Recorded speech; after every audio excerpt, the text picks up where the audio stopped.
ഇപ്പോൾ സോഷ്യൽ മീഡിയയിൽ കണ്ടുവരുന്ന ഒരു കാര്യമാണ് no sugar in your diet അല്ലെങ്കിൽ പഞ്ചസാര ഒഴിവാക്കുക എന്നത്. ഇതിൻ്റെ ഗുണങ്ങളാണ് ഞാനിപ്പോൾ പറയാൻ പോകുന്നത്. അതിലാദ്യമായി അമിതമായ വണ്ണം, ഡബിൾ ചിൻ എന്നിവ കുറയാനായി സഹായിക്കുന്നു.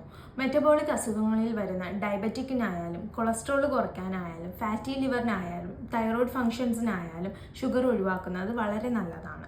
നമ്മുടെ എനർജി കൂടാൻ, ഉന്മേഷം കൂടാനായും പുരുഷന്മാരിൽ ടെസ്റ്റോസ്റ്റിറോണിൻ്റെ അളവ് കൂടാനായും ഷുഗർ ഒഴിവാക്കുന്നത് നല്ലതാണ്. അതുപോലെ നമ്മുടെ മുഖക്കുരു അല്ലെങ്കിൽ ഭംഗി കൂടാനായി കരിവാളിപ്പ് എന്നിവയ്ക്കും ഷുഗർ ഒഴിവാക്കുന്നത് ഒരുവിധം നമുക്ക് മാനേജ് ചെയ്യാൻ പറ്റുന്നതാണ്. കുടലിലെ നല്ല ബാക്ടീരിയ കൂടാനായും തലയിലെ താരൻ വരാതിരിക്കാനും ഷുഗർ ഒഴിവാക്കുന്നത് നല്ലതാണ്. ഇതിൽ ഷുഗർ എന്ന് പറയുന്നത് നമ്മുടെ വൈറ്റ് ഷുഗർ മാത്രമല്ല, കാർബോഹൈഡ്രേറ്റ് ആയിട്ട് വരുന്ന നമ്മുടെ അന്നജങ്ങളും പിന്നെ ഈവൻ കാർബണേറ്റഡ് ഡ്രിങ്ക്സ് ആയാലും ബേക്കറി പലഹാരങ്ങളായാലും എന്നിവ എല്ലാം തന്നെ പഞ്ചസാരയുടെ കാറ്റഗറിയിൽ വരുന്നതാണ്.